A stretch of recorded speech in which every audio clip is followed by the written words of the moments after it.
So the conversation amongst our client base has really been trying to deconstruct the word programmatic firstly, which I know it continues to frustrate people. So the way that we think about it and talk to our clients about it is breaking it down into the three components that everyone knows. But really what I mean by that is when the conversations are taking place between premium publishers and buyers, the most important thing is actually getting to the use case that the buyer is trying to solve for, or the objective they're solving for. So using a framework of understanding, okay, what are your automation goals? What are your data enablement goals? And why are you pushing or asking for a specific transaction model? And having the conversation around those pillars becomes really, really important. Otherwise, I think there's just a ton of kind of wasted time and effort and miscommunication that takes place. So first thing is getting down to the actual use case that you're actually trying to solve for. I think it's going to bring a lot more clarity in the conversations between the buyers and the sellers. The second thing for the premium guys is, being that the majority of their content is long form, more and more of it is in set-top box VOD environments now that FreeWheel's opened up dynamic ad insertion at impression by impression level, and then obviously into linear long term. The protection of their inventory, the protection of their data, and the protection of the compliance, competitive separation, regulatory and government requirements just have to work.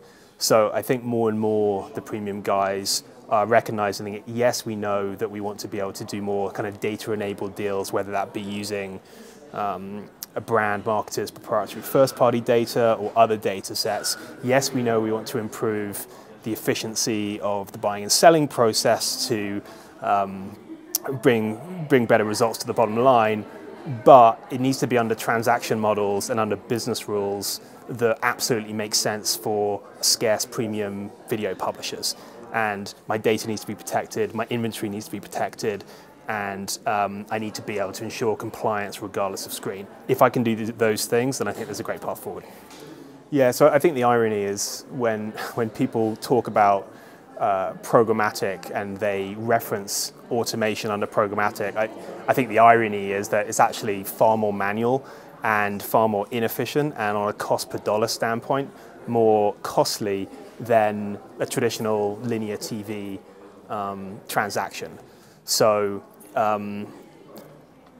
being the irony sits there, I think that there's an opportunity to reduce the number of back and forth conversations that go on between the buy side and the sell side, automate the RFP process, assuming the right business rules are in place that sit behind the insertion order that actually gets executed, and through API connections be able to go from the kind of pitch to pay process with less handoffs, less emails, less conversations.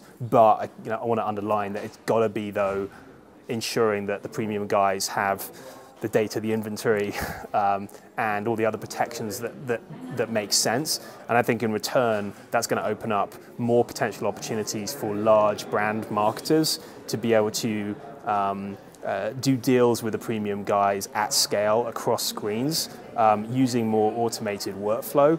But there's a lot of fear out there right now, and rightfully so, because of a lot of bad behaviors that have come from display legacy. So I see a path forward, but it needs to be under the right business models.